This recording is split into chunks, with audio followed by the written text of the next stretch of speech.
I got an email from Ledger about their recovery service that's coming soon. So I want to talk about it.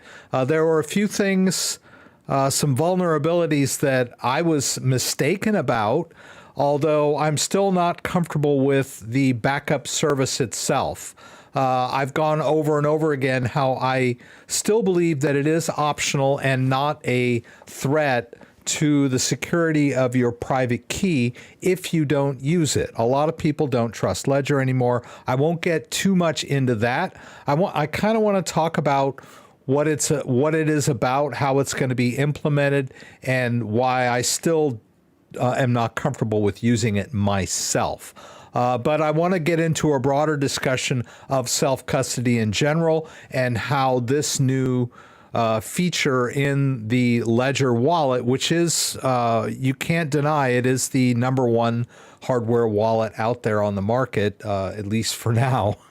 And what this whole process is going to do to self-custody. I don't want to get too deep into this, but one thing that I will point out is that if you look at this article that I shared with you, this email, there's a link to part 4, which takes you to part 4 of the blog series about the Ledger Recover service.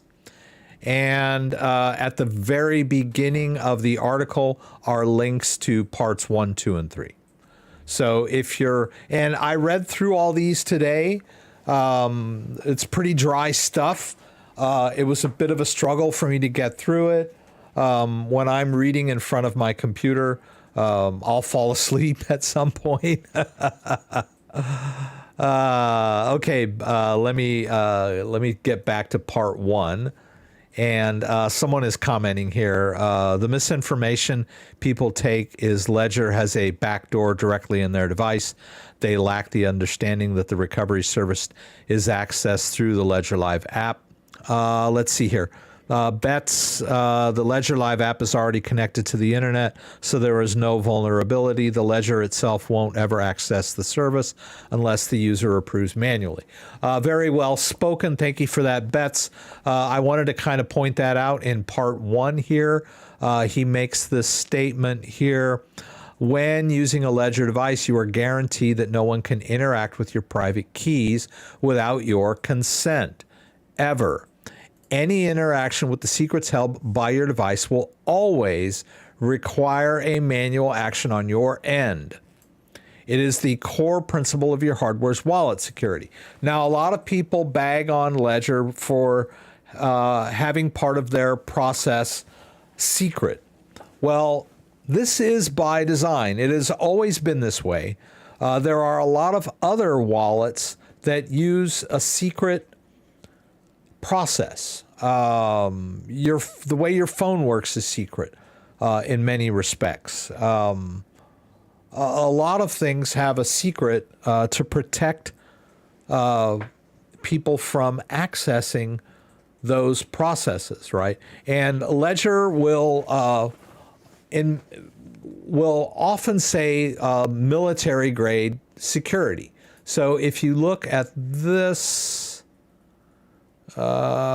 base here, this little tweet here announcing the base service, it's yet another reminder that Ledger wallets are the only wallets that provide both military grade hardware security and support for a wide range of blockchains. So when they say military grade security, they're talking about a secret.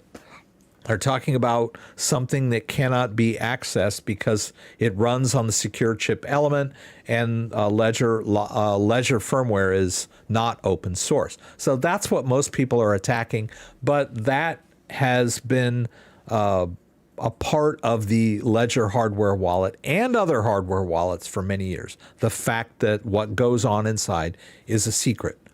Not really a weakness, just a secret. And so a lot of people bag on Ledger saying, oh, well, because they're not totally transparent, we can't trust them. But we trust so many things in our day-to-day life. I know crypto is in its own category, but a hardware wallet does what it does. It's a black box. We won't get too far into that, but that's the main thing to stress about the Ledger Recover service, is that it can only be implemented by the user using the buttons, right? And I wanted to, and I won't go through all these where they talk about how all this gets implemented, but suffice it to say that during the setup of your Ledger device, you have the option to enter or implement this recover service, and it is pretty sound cryptographically.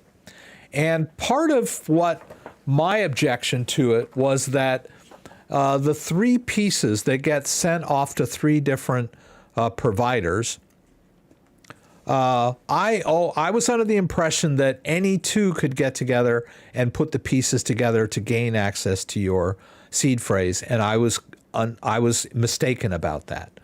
The entire seed phrase is encrypted, so even if two of the entities decide to get together to put your Shamir backup together, they would only end up with an encrypted seed phrase.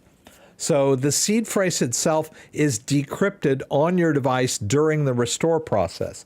So I was mistaken about that. So this whole idea of the law enforcement or government demanding access to this Shamir backup wouldn't give them direct access to your seed phrase. But this is according to Ledger, right? So it's much more complicated than I thought, right? But I still have a problem with this service. One of the things that they talk about in part one is, okay, a lot of people have ideas about how to back up their seed phrase. And so they give this little example here, and they say, okay, well, what if you split up your seed phrase into three parts, and you give one part to three trusted people, one to your mom, one to your friend, one to your son, or whatever, any people that you trust. And so hopefully they won't all three get together, right? This is kind of a crude example. But one of the things they mention here is that if one of those people loses their piece, then you're screwed, right? And so they go, oh, well, our service is so much better than that because we use a Shamir backup that's a 2 of 3, or a 2 of n, but they use 2 of 3, which means that, okay, there's 2 pieces out of 3, and so one of those pieces can conceivably get lost, and you would still have the other 2 that would help you recreate your backup. So it's more secure than this little scheme of just cutting up your seed phrase into pieces.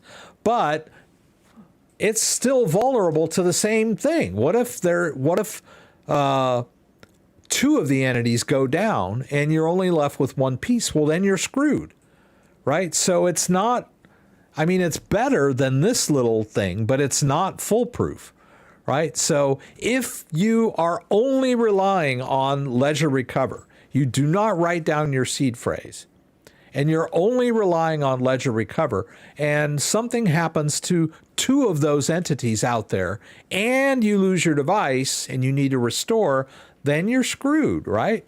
So it's not a foolproof system in any way or form.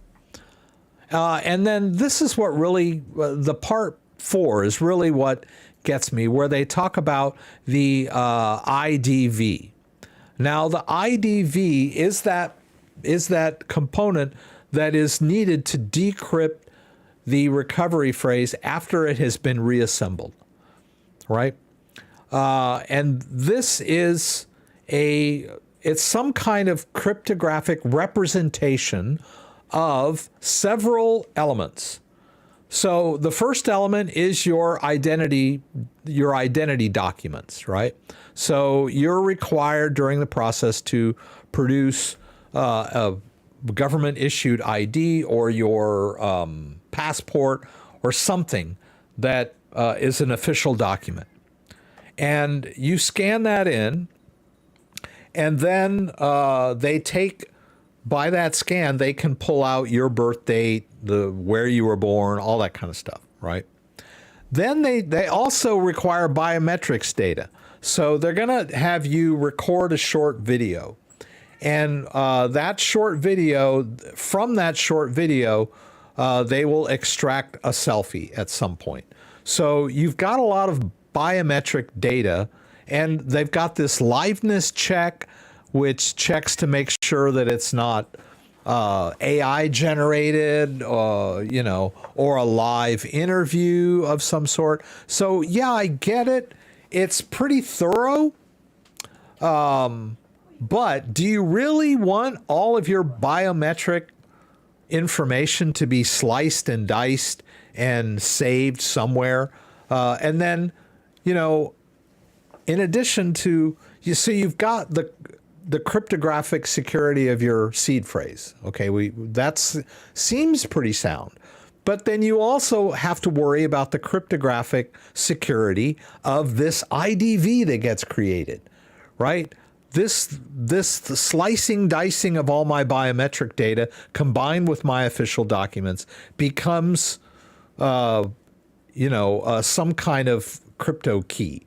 And it gets stored on ledger servers and some other server, coin cover somewhere. So there's two of them. And then during the recovery process, right, this gets backed up, right? So let's say you lose your device and you get a new one and you want to do a restore. You have to do this process again, right? You're going to have to show your ID. You're going to have to take a little selfie. And then that generates a new IDV, which is more involved in KYC, right? And during this process, if all goes well, your two pieces that are required will be retrieved from the services that are storing them, comes together on your new device, and using this IDV crypto key, it gets decrypted back to the recovery phrase, and the item, the ledger, the new ledger gets restored. So many things that could go wrong. What if during the process it misscans your birth date, and then you verify that on the device, and then during the recover you try to use your real birth date, and it doesn't have your real birth date, it has the erroneous one. I mean, there's just so many things that could go wrong with this whole process. It does sound like they've put a lot of work into it. They also have, let me see if I can find it here. We know about the biometric. Okay, so here are the three scenarios during the recovery process, right? Number one, you successfully pass the two verification processes, the recovery is accepted, and the two shares are sent through a secure channel to your device. That's if everything goes right. Or you get a mixed or full rejection from the two IDVs, and you decide not to ask for manual investigation, and your recovery is aborted. Okay, so that just means you gave up, right? And you can't do your restore. And then the number three, you get a mixed or full rejection from the two IDVs, and you decided to fill out a claim to continue the recovery process. A manual investigation process starts, detailed below. So this is where, like, you're interviewed in person. They even have like a scenario where, okay, during this video chat, you may be asked to hold up your ID to your camera and, you know, put your finger over certain parts of it. You have to answer randomly generated questions or perform unusual movements. What's like doing the chicken? Or whatever you got to do to convince them that you're who you are. Certify your documents. I mean, and it might involve a legal officer. I mean, do you really want to take the risk of your restore process being dependent on all of that stuff out there? And then, you know, you've got to like pull in some agent to come, you know, it's just not to me, I want to have full control of the process. If I want to do a restore on my device, I want it to be between me, the seed phrase that I have written on a piece of paper, and my device. I don't need anyone or want anyone else to be involved in that process, no matter how cryptographically secure. It's just too much out there. That's my take for me. Now, so my question to all of you is, do you think that this is the future of crypto custody? Because they're trying to appeal to the segment of the population that are just not capable of managing their own seed phrase. And so they do this, they go through this process. It's still not trivial, right? It's still complicated to go through, but you don't have to write down 24 words and keep them safe and store them, right? You basically just go through a little process on the device.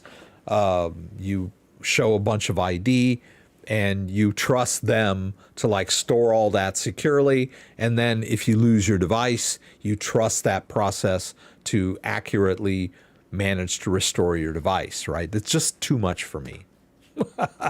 What do you guys think? I'm going to read a little bit. Evelyn says she thinks it needs the original device, but I was wondering about that myself. But this IDV is stored on Ledger servers. It's not stored because if you need to recover, the idea of the recover is that you will not have your original device. That the original device will be lost, stolen, or damaged, right? So you will be doing this on a brand new device. Now, every device that they manufacture has the cryptographic ability to go through this process. I'm oversimplifying there, but this IDV is stored on Ledger servers. And once you have re-verified yourself during your restore process, this IDV token will be put on your device in order to do the decryption. But is this the future of self-custody? Is that, people are just going to, now Ledger claims that this is all self-custody, right? Because you are initiating this yourself and it is stored cryptographically sound and, no third parties are really involved. It's all, they have no access to your data, but they do, right? I mean, not that they have access to your private key, but they are required for you to do a restore. And they claim that this IDV is cryptographically sound, stored securely, no one else can access it. But is it, do you really want your identity tied to your crypto? Because that's what this is, as far as I can see. You're giving them all your biometric data, your face, your voice, your gestures, whatever. They're claiming to store it securely. Are we going to trust them to do this? I don't know. So Ledger would be able to extract even our passphrase when one opts for a recovery. No. According to all of this stuff, they are not going to be able to extract your passphrase. It is only done during the process and it is cryptographically secure. This is what all four of these very complicated articles are showing us. I'm going to assume that what they're saying is true and that this is cryptographically sound. I'm just saying that there are vulnerabilities in this whole process. For one, if two of the companies go down that are holding your Shamir backup, then you have nothing to recover. So that's one vulnerability. And the other thing that I don't like is this whole biometric stuff that you have to provide for this IDV. It looks like cryptographically, supposedly, it's going to be safe and secure and stored safely and securely, but I don't know. Are we really going to trust Ledger to, store all of our biometric data now? Yeah. Let's see here. Evelyn, good incentive to keep track of your own seed phrase, your device. Keep it simple, Sam. I agree wholeheartedly with that, Evelyn. What was the name of the three companies again? The three companies are Ledger for one, CoinCover is number two, and they're based in the UK. And then the third company is Escrow Tech, a company based in the US. And we've talked before about these three entities. They're all part of the same,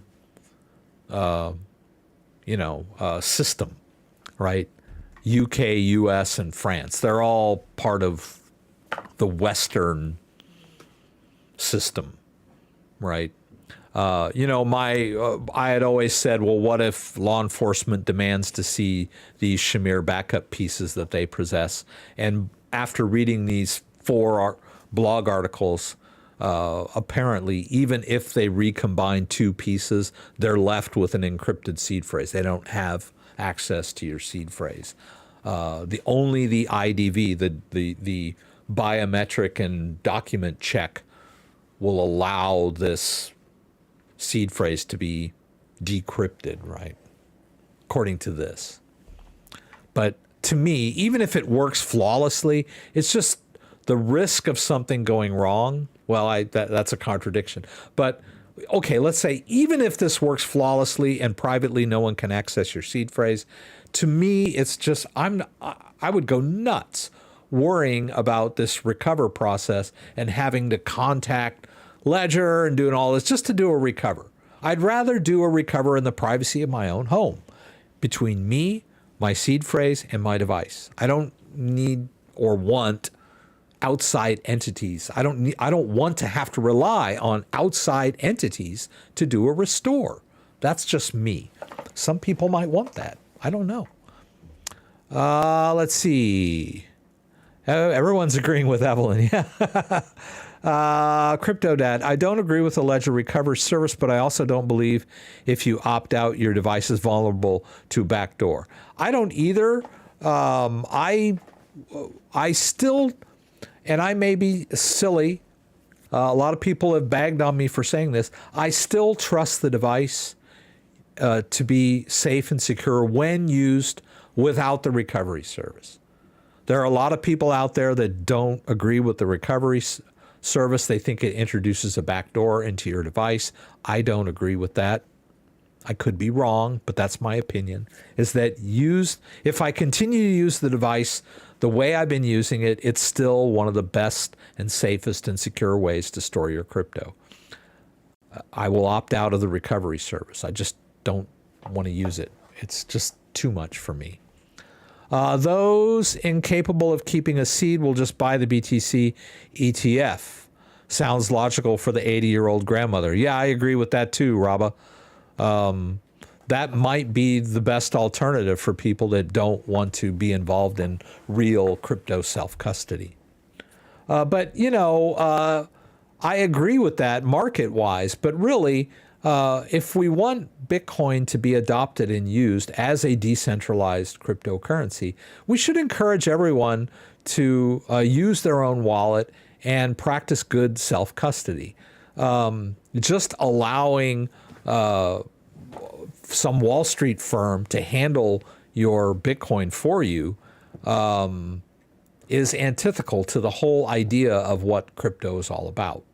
But realistically, if all you really care about is the investment into cryptocurrency, then an ETF should be pretty safe and secure. I'm sure if you invest in a Bitcoin ETF, there'll be regulations that, that these big companies will have to comply with. Will they have a certain amount of Bitcoin in custody? I don't know if they'll be able to leverage any, who knows what goes on. But I would venture to say that if you're an 80-year-old grandma and you want to invest in Bitcoin, then if there is a Bitcoin ETF available in the next few years, that would be a safe and secure way to invest in Bitcoin. But it's really not a way to interact with it, in the pure sense of what decentralized crypto is all about. This is not the future. I'm not doing it. Hayes, thank you. I appreciate your sentiment on that, right? McAfee's Ghost, BitFi looked good right about now.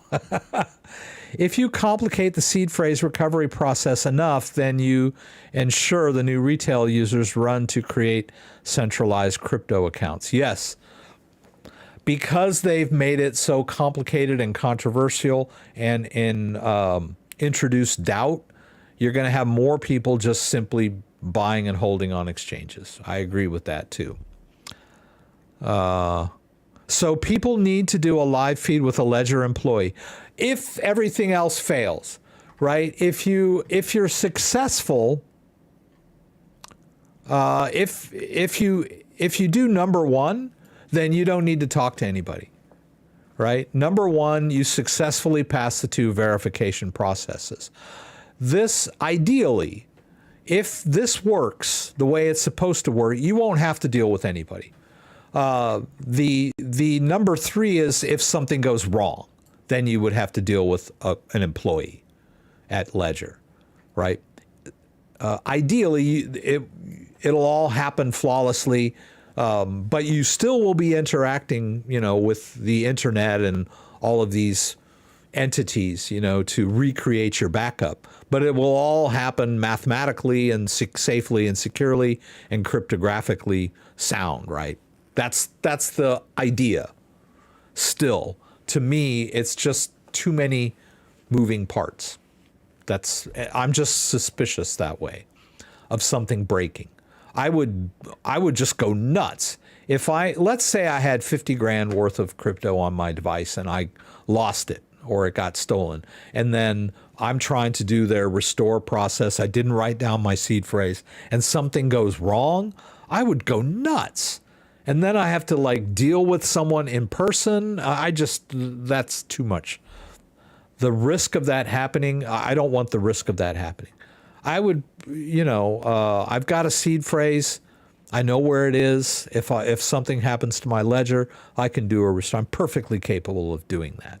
I don't want to have to rely. And what if my internet's down? What if I can't connect to the internet? I mean, there's just so many things that could go wrong with this. Whatever.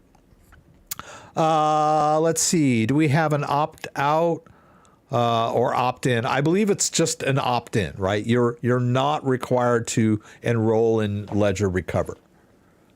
You have to take action to make it happen. During your setup, you have the option of using their service when you initialize your device. You can just bypass it, right? There's no... you don't have to opt out of recovery, as far as I know.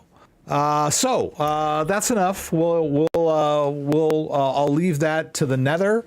Anybody that wants to chime in with their opinion, I would really appreciate it. I'll keep an eye on the window. Yes, the service will cost you $10 a month, which sucks. If you like this video, give me a thumbs up. If you'd like to subscribe to my channel, I would appreciate it. When you subscribe, there's a little bell that you can click that will allow you to be alerted whenever I post new content. Once again, thanks for joining me and hope to see you again soon.